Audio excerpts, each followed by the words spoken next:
আসসালামু আলাইকুম। আসলাম আমাদের হাসান ভাইয়ের গরুর খামারে। হাসান ভাই একটা সাদা মনের মানুষ। হাসান ভাইয়ের গরুর খামারটা দেখে আসলে মনটাই ভরে গেল। সুন্দর সুন্দর গরু।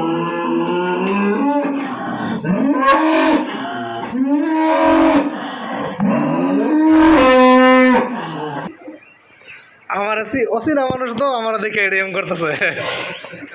আমি যাবঙ্গা আমি। তোর মালিক আছে তো লোকে। হাসান ভাইটার বয়স কত নিচ্ছে? 14 মাস হয়েছে না? হাসান ভাইয়ের খামার সুন্দর সুন্দর গরু। এটা দামের বছর না? দামের বছর। এটা কয় মাস হয়েছে? 4 মাসের বছর। শুকনো সুন্দর কাছে। এইরকম গরু যদি খামারে থাকে, খামারে ঢুকলে মন এমনিতেই ভালো হয়ে যায়। গরুটা কিন্তু মাশাআল্লাহ অনেক বড় একটা গরু। এটা আমার দেখা বড় গরুদের মাঝে এটা একটা অন্যতম। এই যে 8 টাকায় এগুলোর বয়স কেমন হয়েছে হাসান ভাই?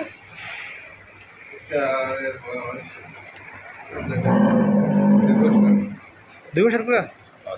হাসান ভাই এখানে 3টা গাভী আছে। এটা একটু বড়। এগুলো সব কোনোটা কি কোনোটার বাছুর আছে? মামাইয়া আছে না খালি? আপনি কিনছেন এগুলো? খালেন নাই একটা? ওইগুলোর মা মানে নাই? ও আচ্ছা। এটা যদি না থাকতো মনে হয় আমার অনেক খাই করে শেষ করে ভালো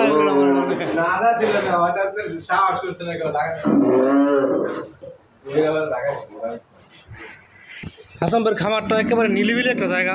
চারিদিকটা ফাঁকা, ঘাস দিয়ে ভরা, সবুজ আর সবুজ। মাঝখানে ওনার গোলগোটা করছে, তো আলো বাতাস পর্যাপ্ত পাই জায়গায়। হাসান ভাই অভিজ্ঞ খামারি। তো হাসান ভাই এখানে এসে আমি গরু পাই নিচ্ছে প্লাস্টিক দিতে দিই না।